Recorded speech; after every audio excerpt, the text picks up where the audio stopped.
Numerical methods की video series में आपका बहुत बहुत स्वागत है। आज रुंगे-कोटा फोर्थ ऑर्डर का ज्योमेट्रिकल इंटरप्रिटेशन हम समझेंगे। तो ये मान लीजिए अपना स्टार्टिंग पॉइंट है x1, y1। तो ये कितना हो जाएगा, x1 हो जाएगा, ये हो जाएगा x1 प्लस h/2 और ये अपना हो जाएगा x1 प्लस h।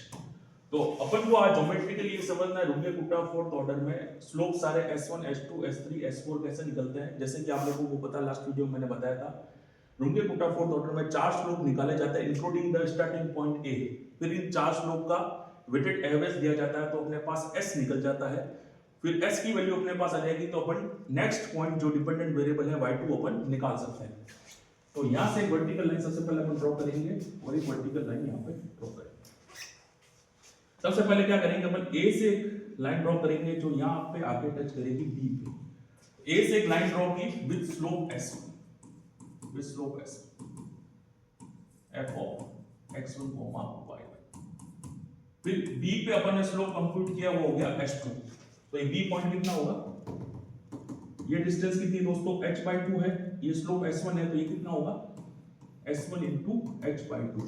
तो B पे अपना स्लोप कितना होगा दोस्तों, B पे स्लोप होगा अपना x1 plus h/2 y1 plus s1 into h/2। तो B पे स्लोप अपना h2 आ गया। अब A से अपन वापस एक लाइन ड्रॉ करेंगे विद स्लोप h2 जो आके C पे टच करेगी, जो आके C पे टच करेगी, ठीक है।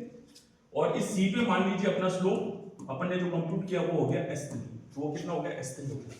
तो ये S1 into h/2 है, तो ये डिस्टेंस कितनी होगी h2 into h/2। तो C का कोऑर्डिनेट क्या होना चाहिए, C का कोऑर्डिनेट होगा x1 plus h/2, y1 plus h2 into h/2। यही इसका स्लोप का कोऑर्डिनेट अपने पास होगा। इसी स्लोप के कोऑर्डिनेट के साथ एक लाइन और अपन ड्रॉ करेंगे। तो सबसे पहले अपन ने क्या किया, A से एक लाइन ड्रॉ की जो यहाँ पे आके B पे टच करती है। तो इस B के कोऑर्डिनेट कितने हो जाएंगे, इसका एब्सिस कितना x1 plus h/2 है, ये डिस्टेंस कितनी होगी s1 into h/2। तो ये कोऑर्डिनेट कितना हो जाएगा x1 plus h/2, y1 plus s1 into h/2। फिर इस B पे अपन ने स्लोप कंप्यूट किया s2। B पे स्लोप क्या कंप्यूट किया अपन ने, s2 किया। फिर इस A से लाइन ड्रॉ की विद स्लोप s2, तो यहाँ पे आके टच करेगी, ठीक है। तो ये कितना हो जाएगा टोटल s2 into h/2। तो इस C का कोऑर्डिनेट क्या होगा x1 plus h/2, y1 plus s2 into h/2। तो अपने पास क्या क्या आ चुका है, s1 आ गया है, s2 आ गया है और s3 अपने पास आ गया। ये अपना s3 हो गया और s2 हो गया और s1 अपने पास है। अब अपन क्या करेंगे दोस्तों, एक लाइन ड्रॉ करेंगे वापस A से, वापस A से एक लाइन ड्रॉ करेंगे जो यहां पे आके D पे टच करेगी, ठीक है ना। अब जो लाइन ड्रॉ करेंगे विद स्लोप s3 ड्रॉ करेंगे। With slope s3 we have draw the line which will touch the this vertical line x1 plus h at the point D। तो D अपना क्या होगा, D अपना होगा x1 plus h, y1 plus s3h और ये अपना क्या हो जाएगा s4 हो जाएगा। ये अपना क्या हो जाएगा, s4 हो जाएगा, ठीक है।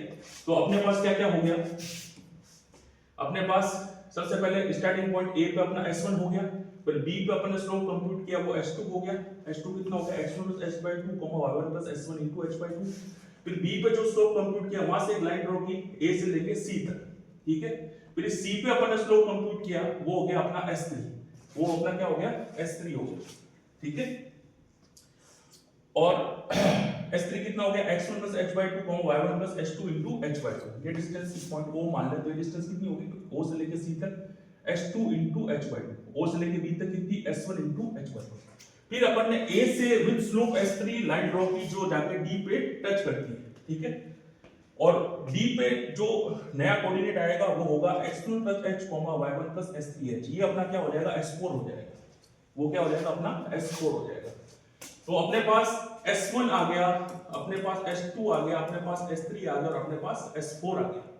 तो अपन वेटेड एवरेज निकाल सकते हैं। उसका फॉर्मूला क्या, आप लोगों को याद हो तो वेटेड एवरेज का क्या फॉर्मूला था, s equal to, weighted average का फॉर्मूला क्या था, s equal to 1/6 s1 plus 2s2 plus 2s3 plus s4। ये अपने पास वेटेड एवरेज स्लोप s निकल गया। अब इस वेटेड एवरेज स्लोप जो s निकला है वहां से अपन एक लाइन और ड्रॉ करते हैं A से। जो यहाँ पे जाके ई पे टच करेगी, यहाँ पे जाके ई पे टच करेगी, यही अपना डिपेंडेंट वेरिएबल यानी y2 होगा, यही अपना डिपेंडेंट वेरिएबल y2 होगा। तो अपन को दोस्तों जो डिपेंडेंट वेरिएबल है y2 अपन को मिल गया है, अपने पास y2 अपने पास अवेलेबल हो गया। इस y2 से फर्दर अपन इस x2, y2 से अगर स्टार्टिंग पॉइंट माने तो फर्दर अपन नेक्स्ट पॉइंट निकाल सकते हैं और इस प्रोसेस को बार बार रिपीट कर सकते हैं।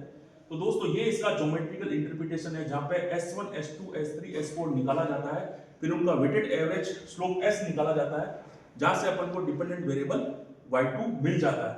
फिर उसी y2 से वापस अगर अपन उसको रिपीट कराए तो we can find the y3, y4 and this process is repeated till further अपन को कहां तक रिपीट कराना, कहां तक अपन को पॉइंट निकालना है।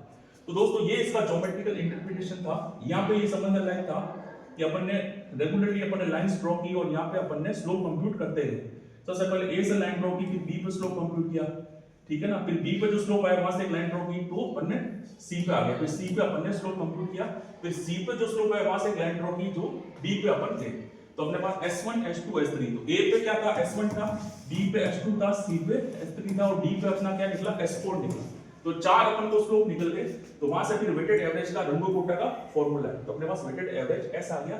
फिर वहां से अपन एक फाइनल लाइन ड्रॉ की a से लेके e तक, तो अपन को डिपेंडेंट वेरिएबल y2 निकल गया। तो दोस्तों मुझे उम्मीद है ये ज्योमेट्रिकल इंटरप्रिटेशन जो रंगे-कोटा फोर्थ ऑर्डर का आपको समझ में आया होगा। दोस्तों कोई अगर आपको समझ में नहीं आ रहा तो आप कमेंट कीजिए नीचे। Thank you friends, thank you very much.